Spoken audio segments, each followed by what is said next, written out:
Welcome back नाजरीन। हम लोग आज मैदे के अमराज के हवाले से बात कर रहे थे और मैदे में बहुत सारी बीमारियां शामिल होती हैं, जैसे कि हमें स्टमक कैंसर का भी बाज़-औक़ात सामना करना पड़ सकता है। At the same time stomach ulcer है और बहुत सारी बीमारियां हैं। इसके हवाले से प्रोग्राम में गुफ्तगू का सिलसिला जारी है और डॉक्टर कंवल भूटानी हमारे साथ मौजूद हैं। डॉक्टर, अक्सर पेशेंट्स को मुंह के छालों का मसला रहता है और अगर उनसे पूछा जाए तो वो डॉक्टर के पास जाने की बजाय वो अपना एक एक स्टेटमेंट दे देते हैं कि जी हमें मैदे का मसला है जिसकी वजह से हमारे मुंह में छाले हो रहे हैं।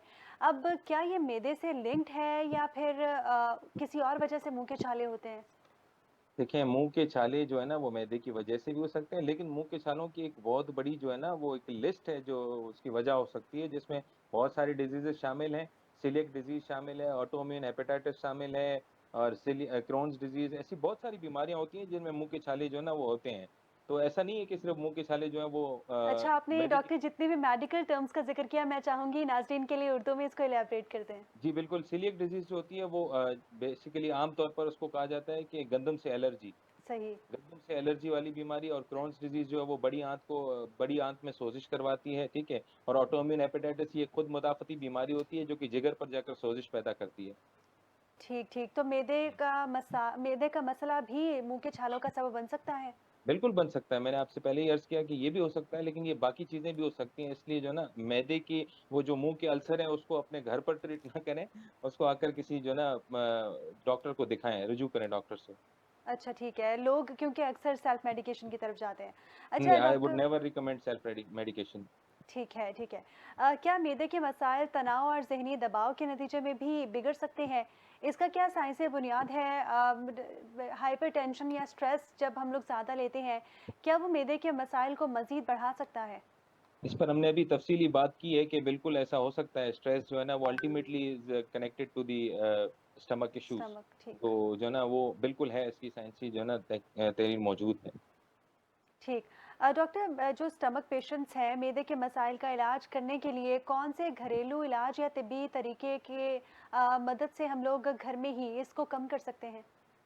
देखिए, वही मैंने आपको पहले ही बताया कि लाइफ़स्टाइल मॉडिफ़िकेशन और डाइट मॉडिफ़िकेशन, मतलब आपने अपनी ग़िज़ा को जो है ना सही करना है, दुरुस्त करना है, सेहतमंद ग़िज़ा का इस्तेमाल करना है और वर्ज़िश रोज़ाना करनी है और चाय, कॉफ़ी, सिगरेट, शराब से जो है ना परहेज़ करना है।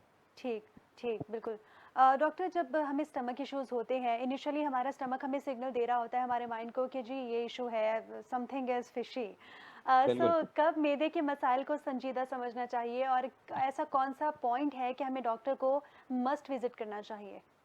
पलवश शाह, ये आपके क्वेश्चन दोबारा रिपीट हो रहा है, इस पर भी हम डिटेल डिस्कशन कर चुके हैं कि जब वो मरीज़ जो 60 साल से ऊपर हों, जिनको खाना निगलने में तकलीफ़ हो रही हो, जिनको खून की उल्टी आई हो या वो मरीज़ जिनको कोई भी दवाई असर नहीं कर रही हो और कंटीन्यूअसली उनको जो है ना वज़न में कमी आ रही है, तो उन मरीज़ों को फ़ौरन जो है ना अपर GI एंडोस्कोपी की तरफ जाना चाहिए। ठीक।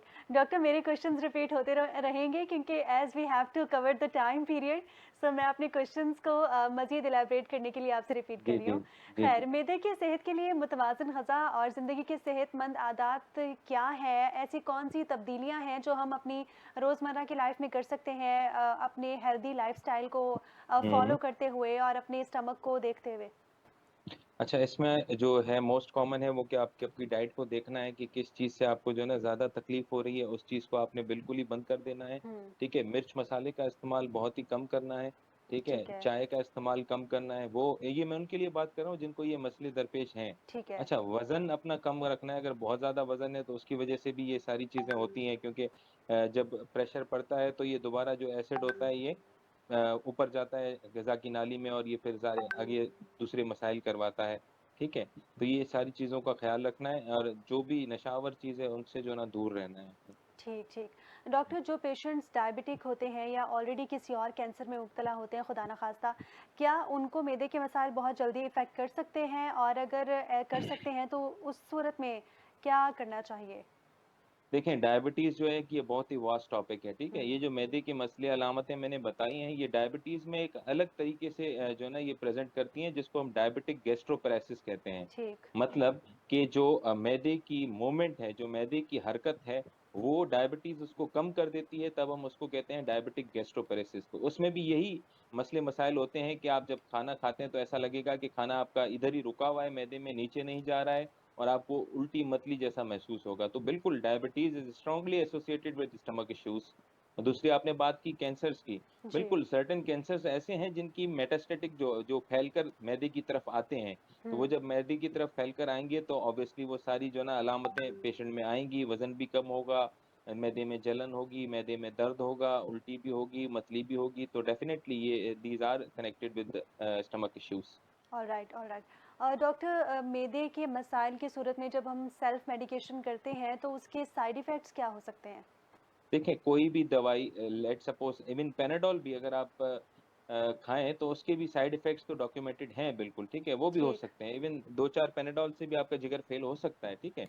अब ये है कि अगर ये दवाइयाँ जो हैं एसोमेप्रेज़ोल, ओमेप्रेज़ोल जैसे कि मशहूर-ए-ज़माना जो है ना दवाई चल रही है, मैं नाम नहीं लूँगा, ब्रांड नेम है, वो जी। लोग अपनी तरफ से ले लेते हैं और 2-2 4-4 महीने खाना शुरू हो जाते हैं।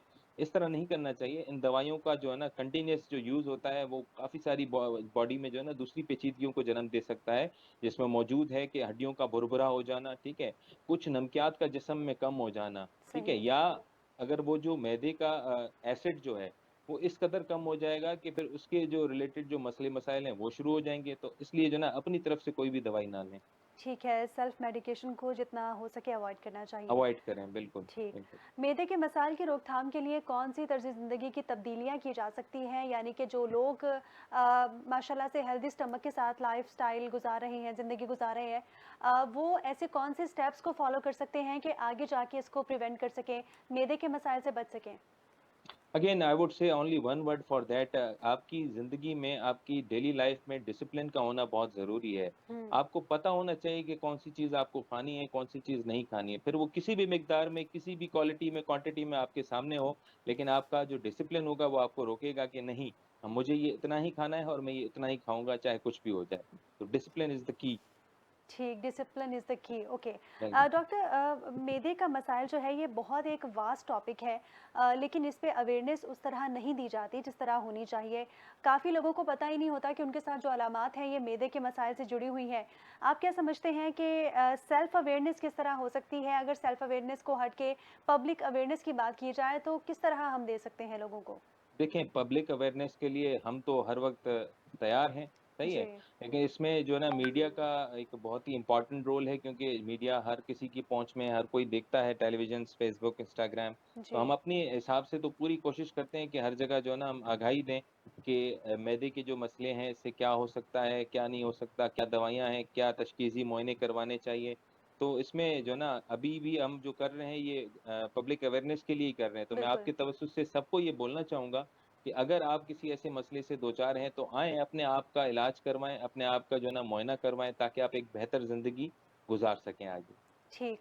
और हुकूमती सतह पर ऐसे कौन से हम इक़दामात कर सकते हैं या फिर हम गवर्नमेंट से अपील कर सकते हैं कि वो ऐसे स्पेसिफ़िक इक़दामात करें, जिनसे लोगों में इसकी अवेयरनेस पैदा हो? देखिए, हुकूमत अभी तो हम कुछ एक्सपेक्ट नहीं कर सकते ना। आपको पता है जो पाकिस्तान में इकोनॉमिक टर्मॉइल चल रहा है, उस हिसाब से तो फिर हम ये एक्सपेक्ट उनसे नहीं कर सकते। लेकिन देखिए, हुकूमत की बात बाद में आती है। पहले आप इनफ़रादी तौर पर क्या कर सकते हैं, ये सोचें। डॉक्टर, जिस तरह आपने बात की क्लिनिक्स की कि वहाँ पे लोग बैठे हुए होते हैं, डॉक्टर्स बैठे हुए होते हैं और लोग हमारे जैसे लोग ही उनके पास जाते हैं, उनको प्रमोट करते बिल्कुल। हैं और ये समझते हैं कि वो सस्ते डॉक्टर हैं तो इट्स फाइन कि उनके उनसे जाके हम मेडिसिन लें। कुछ राइट। डॉक्टर इसी तरह फॉलिक एसिड नाम का एक एक मेडिसिन होती है, वो पेशेंट्स को रेकमेंड कर देते हैं, वो दे देते हैं जिससे पेशेंट्स को आर्ज़ी तौर पे आराम भी आता है। फॉलिक एसिड बेसिकली है क्या और हमारे मैदे पे किस तरह असरअंदाज होता है? नहीं, फ़ॉलिक एसिड का तो ख़ैर मैदे से तो कोई सच ऐसा लिंक नहीं है, लेकिन फ़ॉलिक एसिड एक बेसिकली मिनरल विटामिन है, हुँ। जो कि खून को मैच्योर करने में, खून के डीएनए को मैच्योर करने में मदद करता है, ठीक है? लेकिन इस तरह भी नहीं है कि ये हर पेशेंट को दे दिया जाए बेजा इसकी भी कुछ इंडिकेशंस होती हैं, अगर सही। फ़ोलेट डेफ़िशिएंसी है पेशेंट को, अगर पेशेंट प्रेग्नेंट है या पेशेंट कोई ऐसी दवाइयाँ ले रहा है, जिसकी वजह से फ़ॉलिक एसिड कम हो जाता है, तो ही हम फ़ॉलिक एसिड देते हैं। इस तरह नहीं है कि हर पेशेंट को जो है ना, वो फ़ॉलिक एसिड दिया जाए। ठीक, और हर इससे पेश कोई मैदे में कोई बेहतरी आने की ऐसी कोई एविडेंस मेरे पास तो नहीं है। ठीक है, it's just a vitamin just to improve yes, your. Yes, exactly improve the blood counts. ठीक, ठीक, ठीक।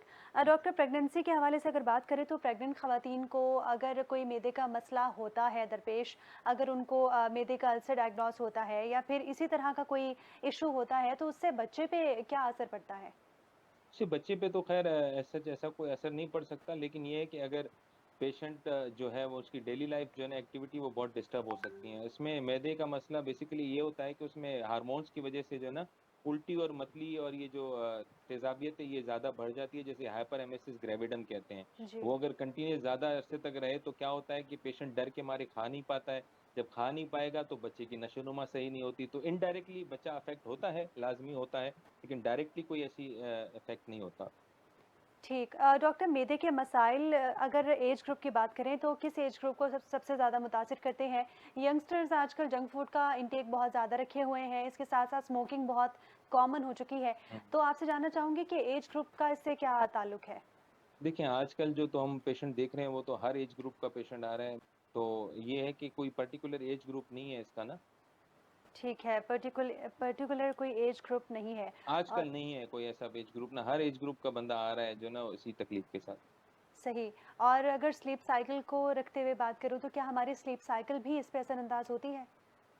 स्लीप साइकिल ऑब्वियसली अगर आपको एक देखिए ना नौज़िया हो रहा है, आपको एपिगैस्ट्रिक बर्निंग हो रही है, तो definitely it would compromise your sleep and it would compromise your daily life activities. ठीक। डॉक्टर, मैं आपसे मैं आप चाहूँगी कि आप लास्टली हमारे नाज़रीन के लिए कोई ऐसा अपना पैगाम दें कि हम इस तमाम मसाइल से और ज़िंदगी को एक अच्छे लाइफ़स्टाइल की तरफ, हेल्दी लाइफ़स्टाइल की तरफ लेके जाएँ और हम तमाम बीमारियाँ जो हैं उनसे बच सकें। अच्छा जी, नाज़रीन को मैं आपके तवज्जुह से ये बताता चलूँ कि हमेशा अपनी जो बीमारी है, अपनी जो अलामतें हैं, उसको इग्नोर ना किया जाए, ठीक है? उसको एक प्रॉपर मॉलेज को दिखाया जाए और अपना मुआयना करवाया जाए, ठीक है? क्योंकि care is better than cure. अगर इस स्टेज पर आप हैं, जहाँ पर केयर से ही काम हो सकता है और आप इलाज से बच सकते हैं, तो it would be very good for yourself and your family. तो आएँ, पाकिस्तान को एक हेल्दी पाकिस्तान बनाने में हमारी मदद करें। पाकिस्तान ज़िंदाबाद। अल्लाह हाफ़िज़। जी, बहुत शुक्रिया डॉक्टर कंवल भूटानी, आपने अपना कीमती वक़्त दिया और इस बहुत ही अहम मौज़ू पे हमारे साथ गुफ्तगू फ़रमाई। नाज़रीन, हम लोग मैदे के मसाइल के हवाले से आज प्रोग्राम में गुफ्तगू कर रहे थे।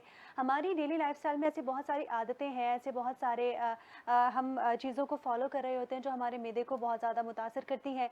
जैसे कि चाय का इंटेक बहुत ज़्यादा होना, नाश्ता टाइम पे ना करना, खाना टाइम पे ना खाना। हम लोग अपनी बहुत सारी ऐसी चीज़ों को जो है वो इग्नोर कर रहे होते हैं जो कि हमें सिम्पटम दे रही होती हैं, इंडिकेटर दे रही होती हैं कि हमें ये प्रॉब्लम है।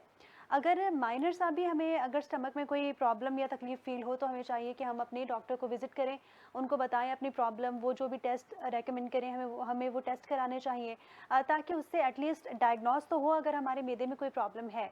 और अगर नहीं होता तो ये एक अच्छी बात है, खुशी की अलामत है कि वो पेन जो है वो मैदे की किसी ख़ास बीमारी के हवाले से नहीं था। जिस तरह हमारे प्रोग्राम का नाम है हेल्थ फर्स्ट, हमें चाहिए कि हम अपनी हेल्थ को भी टॉप प्रायोरिटी रखें, हेल्थ को सबसे टॉप पे रखें, हेल्थ को फर्स्ट रखें, ताकि हम अपनी लाइफ़स्टाइल को बेहतर कर सकें, इम्प्रूव कर सकें और एक अच्छी हेल्दी ज़िंदगी जी सकें। हम में से बहुत सारे ऐसे लोग हैं जो चाहते तो हैं हेल्दी ज़िंदगी जीना, लेकिन उनके आस-पास उनके ऊपर ज़िम्मेदारियाँ इतनी होती हैं कि वो अपने आप को कंप्लीटली इग्नोर कर देते हैं, जिसकी वजह से वो बहुत सारी बीमारियों का सामना कर रहे होते हैं।